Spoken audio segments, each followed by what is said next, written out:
Concertmaster Stefan Petruski is this Saturday afternoon at 4 at Murfreesboro's First Presbyterian Church. That's 4 o'clock this Saturday. And if you're looking for a gun safe, no sales tax in Tennessee on gun safes now through August.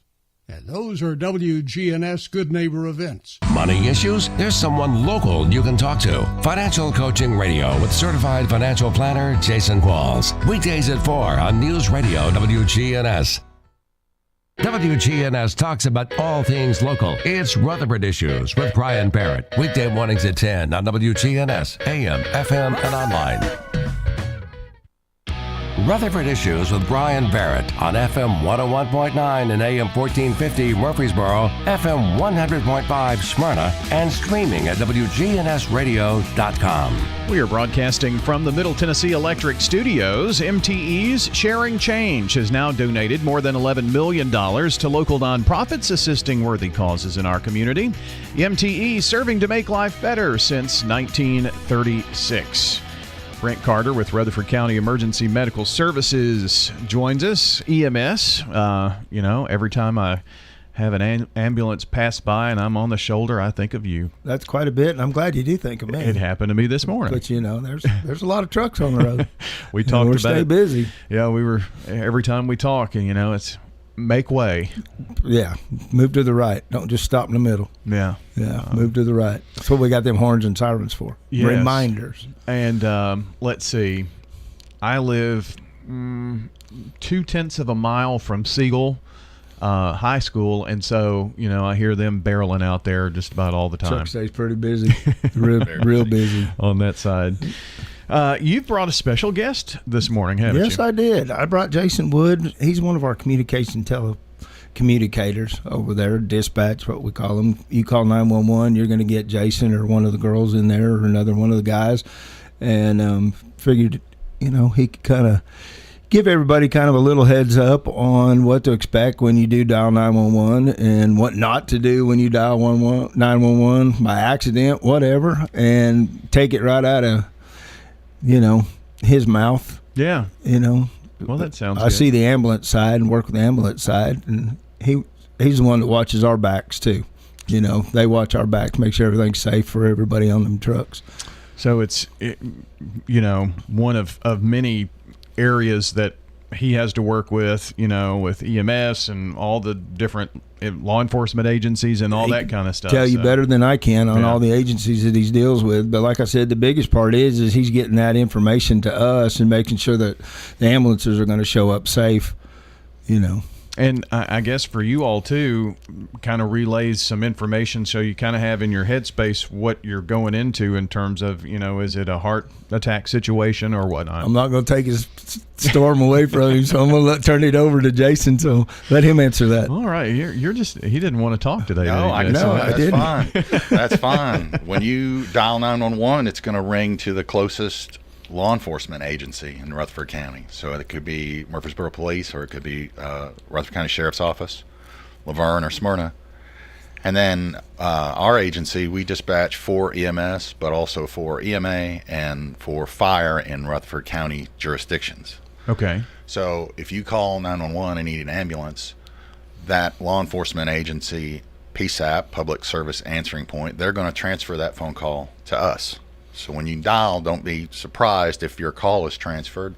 That can happen just based on where you're located and which agency you've reached first. Then they give us the call, and we take the information and pass it along to the units that are responding to the call, whether it's EMS or any of the county fire units.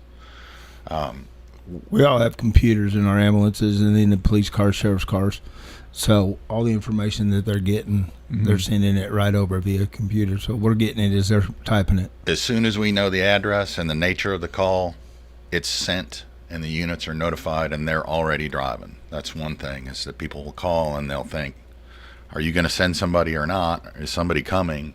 They're already on the way. And we try to remember to inform them that help is already on the way. Mm-hmm. They're on the way the moment you've called. And often, a lot of times, that primary agency has already entered that information and passed it to us So we know it before we've even picked up the phone, and we're sending those units out. They're already on the way. Interesting. So, Rutherford, you're Rutherford County telecommunicator, right? So That's correct.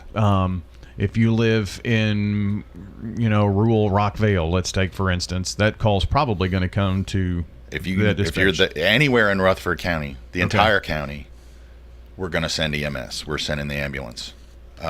If it's for fire, then it'll be the county jurisdictions that we'll send the fire units for. Murfreesboro has their own fire department and their own dispatchers for fire, and we work closely with them all of the time. We're calling each other all day, every day, 24 hours a day, 365 days a year. What happens, Jason, when you live in the city limits and it's pinging on the city? Who gets that phone call, and how's it transferred? If the call is in the city, it's going to go to them first, most likely. But there are areas where the sheriff's office is going to get a call first, and they have to transfer it to Murfreesboro Police Department because it's in the city. So those agencies are also working together, and that's why and that's true everywhere. There can be transfers of 911 calls. It's just part of the process. But one of the biggest things is to know that in most cases, help is already driving right when you've called. So let's kind of get our headspace right here. So the county sheriff's department has its own dispatch, city police. You're with Rutherford County, so you're dispatching EMS and county fire and I guess EMA. And EMA, that's right. Then Laverne's got their own police and fire probably, yes, sir. and so Smyrna. does Smyrna. Okay. That's correct. All right. So you really have to have a way to communicate with everybody. Absolutely, and we do so through the computer system and through our phone system. We're talking with them all of the time, and even as a call progresses, because often we need to make sure that law enforcement is on the way for some of these calls before EMS can go in.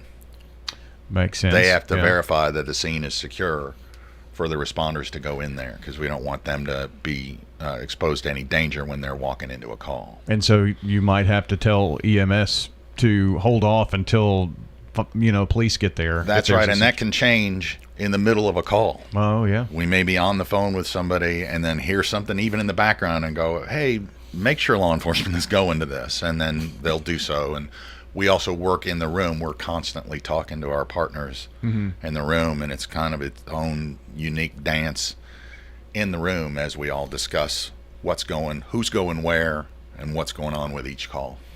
Jason Wood with us, Rutherford County telecommunicator, Brent Carter with EMS, joining here today on the show. Cell phones have been a blessing and a curse, I would think. Most people don't have a home phone. I remember back in the day, you use your home phone and obviously the address pops up. Cell phones are much different. How do you, at somewhere along the line, someone knows that you are making a phone call on East Main Street and then it goes to the right area? That has helped and hurt. That's exactly right, because we can get to specific locations, down to a few feet and know where you are. If you're driving on the interstate, though, and you keep going, then we're having to try to chase that down, and we have to try and encourage people to stop and pull over and let us get to you there. It also changes where the call is going to be answered. So if you're still driving, if you're driving from Davidson County, but you're going into Rutherford County, and you're real close to that county line, it's going to go to Metro Nashville, because that cell tower is in Davidson County still. And they're going to transfer a call to us. Gotcha. And you can go in just a matter of a couple of minutes from Metro to Laverne to Smyrna. That's exactly right. And there are a lot, especially with the interstate. There's ones that start in Laverne and end up all the way up in Murfreesboro. So what technology is there to make sure that if I call from this specific location, it knows which agency's telecommunication center, dispatch center to send it to? Well, the call's going to ping to the closest cell phone tower first, and that's going to determine where the phone rings. So it's going to ring in the jurisdiction where that tower is, most likely. Then we have additional maps and systems that we can use. We have several maps that we have up. We have computers that have 6 screens, and there's a lot of information that we've got at our fingertips to try and help determine. There's systems called a system called Carbine, a system called rapid SOS that we use to help track where a phone might be. As a caller even moves around a city block, they could be outside moving around, and we can see little dots as they move around for that caller. We can send them a text message through that system, and we can actually gain control of their camera, and they could turn around and show, because one of the difficult places is trailways, because there's no physical address for where you are. You're out on a trail 300 yards deep into a trail somewhere, and we can sometimes help determine where you are based on those geolocations. Okay.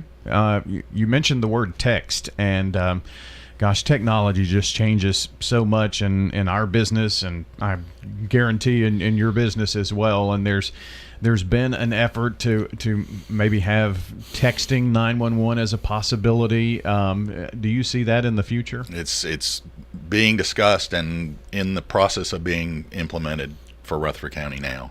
It's not here yet for us, but because there's some competing technologies for doing that, and I believe that they're working on that right now.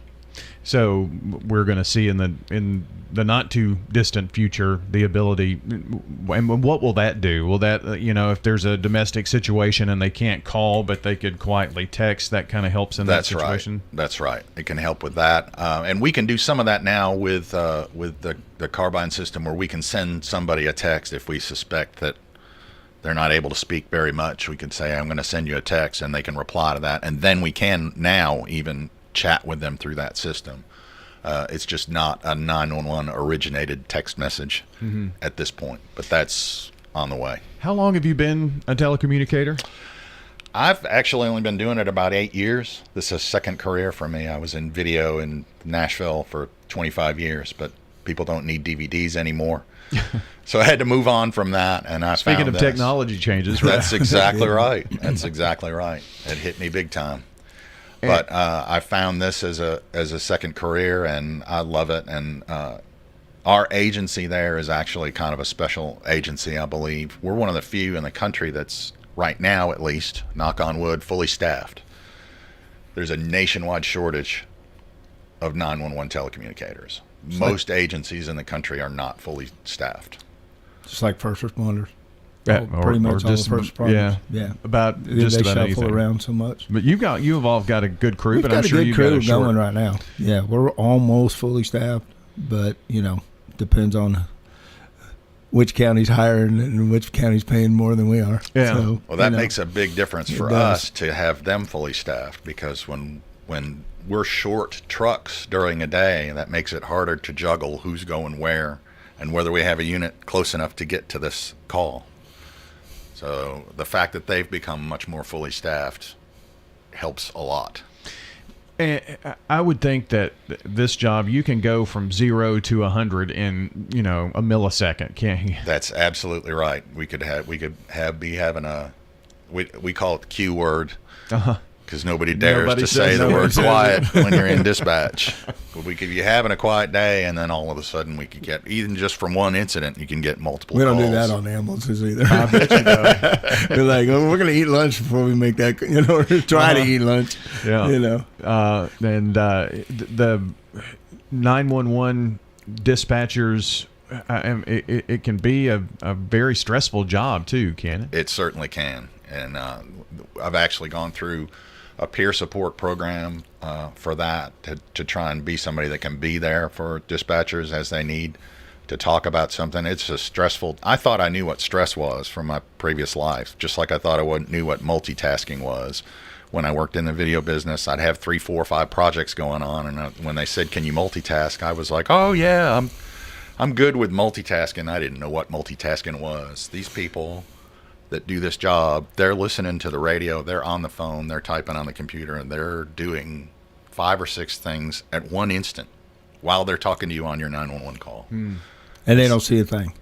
They're hearing it all. Yeah, that's the biggest thing. remarkable. By the time our trucks get there, then we get to walk into, hopefully we got all the information correct, or no telling what we're going to walk into. But then we start seeing it. But whatever they're typing, we kind of got a picture in our head what we're fixing to walk into. But I mean, they're like the unsung heroes, but they're behind the scenes. Nobody knows what they look like. They know some voices once in a while, but nobody even on the trucks really knows. And a lot of times we don't know what ends up happening. Yeah. With the patient or with the situation. So they could have a bad call going out, and they're done. The phone gets hung up, and then we take over from there. We're law enforcement. When the phone rings and, Jason, you answer, you're talking to someone who is having maybe the worst moment of their life. That's right. At that point. Mm-hmm. That's right. And just like every call could be that way. We often get people that say, when they find out what I do, they'll ask me, what's your craziest call or what. But the ones that I remember, there's 2 calls that I remember some of the most was I've had 2 separate men call me when they found their wife that's passed away next to them. And those are the ones that got to me more, and that's where it can be more stressful because it can become personal in that way. Got just like a minute left, but Brent mentioned something that I failed to go back to. If you dial 911 and it's a mistake, you're not supposed to hang up, right? That's right. And if you do hang up, we're going to call you right back. So just say, whoops, it's a mistake. Yeah, but there's a little more to it. You still might get an officer showing up. You may get somebody show up still, and just be prepared to answer some questions, whether you made a mistake in calling or not. We ask a lot of questions. We're required to, and we pass all that information along. We have to gain who you are and where you are and your phone number and what's going on and medical history and all kinds of stuff. So even alarm companies, they'll get a false alarm like them buzzer things or even just a house alarm. When it gets to them, they're going to ask a bunch of questions too, even to the alarm companies. Well, guys, our time's gone, but I do appreciate you coming in. It was fun. Let's do it again. Let's do it. All right. Check the podcast if you want to hear more. That's at WGNSradio.com. Just look for Rutherford Issues. Hello, friends. Lenny Farmer with Jennings & Ayers Funeral Home. More than I can count, we have taken care of families who were totally